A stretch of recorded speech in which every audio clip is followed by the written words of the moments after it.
you're not Polish. You came to Poland, you learned Polish. Now you have a business here. You don't employ the Polish people because now you employ No, I employ Polish people. I swear, in the office right next door, there's Polish people. Okay, but I'm talking about the drivers because you said the drivers are 100% the Filipinos.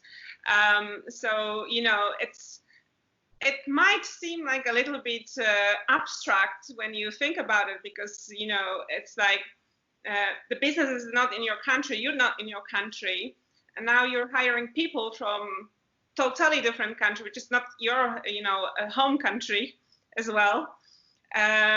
Do you think it's much easier for you because you used to be cabin crew and, you know, you have this ease to talk to people, to make relationships, or it's just, I don't know, your personality, for example?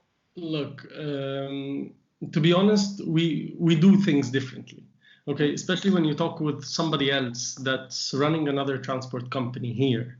Okay, or for example, the people that come to help us with leasing of the trucks and stuff like that. You talk about the business and they're always surprised about where we travel to, who do we hire, all this. I think I definitely learned a lot while flying. Okay, in order to employ a foreigner here, okay, you have to have an infrastructure that's not very easy. You have to have staff that speak English. You have to have your documents in English. You have to have everything for them. For the typical Polish person that has a transport company, this is not easy. From the other side, I think that having that type of people enables us to be able to go further than where the other companies go. It's easier to hire a Polish person, not have to deal with any of the paperwork, and do, you know, transport Poland, Germany, and that's it. But it definitely takes a different character, which you do learn when you fly, and how to deal with all these people.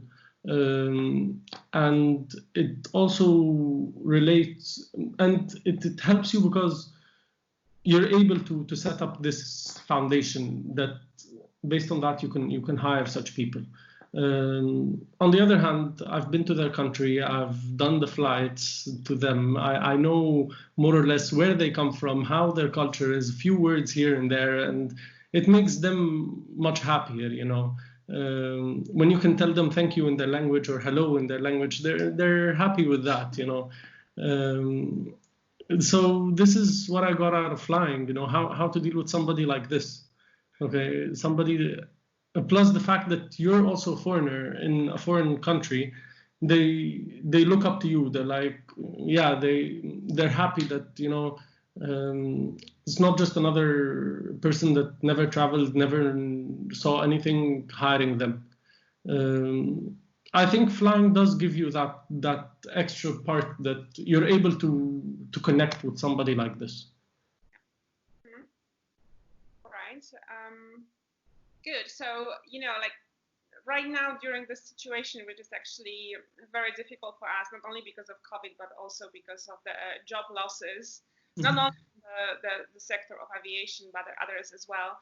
I would like you to tell the people who are listening to us what actually could help right now, you know, to find a new job, because as I said, I'm a coach, and I coach quite a few people after, you know, the layoffs in the last few months. And of course, many people, you know, have a lot of doubts, and they are quite stressed about the future, which is understandable.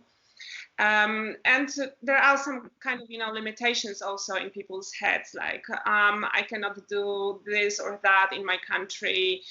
I don't have the qualifications. You know, there are so many things that block actually people and their actions. So what advice could you give to those who stopped flying now, or are, you know, in danger of losing the job in the next few months, because, you know, it's still going on, the whole process of paying off? From my experience, after I stopped flying, it's one of two things. When if you get laid off or something like that, it's you fall into one of two categories. Either you want to fly for the rest of your life and you're looking for somewhere else to fly, or you're like, okay, I'm done, that's it. Okay. The most important part, to be honest, is to find something that interests you. Okay, and this is the big issue with crew. You know, you fly and you're put into this routine that you go on a layover, you come back for a few days, and you go for another flight. You don't really have that much time to think and plan and what if. Okay, and then this whole COVID thing came all of a sudden, and people lost things suddenly as well. And for those that didn't have time to think, you become really in a difficult situation where all of a sudden you have to figure out what you want to do next. And all I can say is you have to really look deep to find something that interests you, that that will actually make you care, because it's impossible to find something as interesting as flying and going somewhere every day and meeting people every day. This is impossible. But on the other hand, I never thought that one day I'd have a transport company. And I come here every day, and to be honest, I'm not bored. Okay, there's not one day of boredom, you know, maybe because you're busy or you're occupied. But even when you're not occupied, I find it very interesting. You just have to find that thing that will interest you, that if you go every day to the same place, meet the same people, you will still be interested. What I like about what I do is that there's no 2 days the same. You're every day having different trucks in different places. I'm sometimes here, sometimes on the road, and it's really dynamic. And maybe this is what I like about it. But on the other hand, it's also, when I was doing recruitment, it was also interesting, even though I was stuck in one office every day. My advice is you really have to find what interests you, because if you don't, you will just simply not be able to maintain an everyday routine. Okay, you have to realize that there's no job that will give you the same amount of freedom that you had, and there's no job that will give you the same experiences that you had. At the end of the day, your legs on the ground, you drive a car, go home, come back to the same office every day, you meet the same people. And this is something that you have to keep in mind. If you're going back to another country like Europe here, you cannot compare the salary. Okay, if you compare the salary and you start counting everything in dirham and be like, well, I had this much, it's not going to work. Okay, because I fell into the same category. I quit flying in Emirates and I went to Lot, and I was still counting every single penny. I was like, well, I was flying in Emirates and I was making twice as much when I was working in economy, and now here I'm purser, and it's not the same. You have to understand that it's a different country, it's a different situation, the money is different, and at the same time, you pay for things differently. Okay, that's the first thing. But more important than that, if you don't want to fly anymore, you have to realize that you have to find something that interests you, whether it's whatever, banking, recruitment, HR, accounting, anything, but something that will actually drive you to go to a job every day. To be honest, it doesn't matter if you studied it or not. I went into this over a year ago. I had no idea what a truck is. Okay, but you learn. Okay, you need to be able to learn, and that's all I can say. The problem is that it's boredom. There's a lot of jobs where you might apply to, and they'll tell you we don't recruit crew, because they know that if you're not interested, you're not going to do it. You're going to do it for a few months and be like, that's it. So in order to save yourself time and energy and not waste time, you need to find something that interests you, something that you will be happy and interested to go do every day. I agree 100%.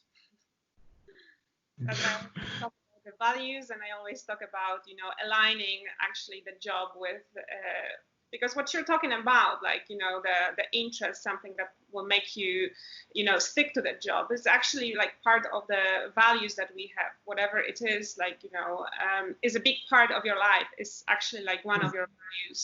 So if you don't, you know, like kind of align the job with how you are, how you act, definitely it's not going to work for a long time. Yeah.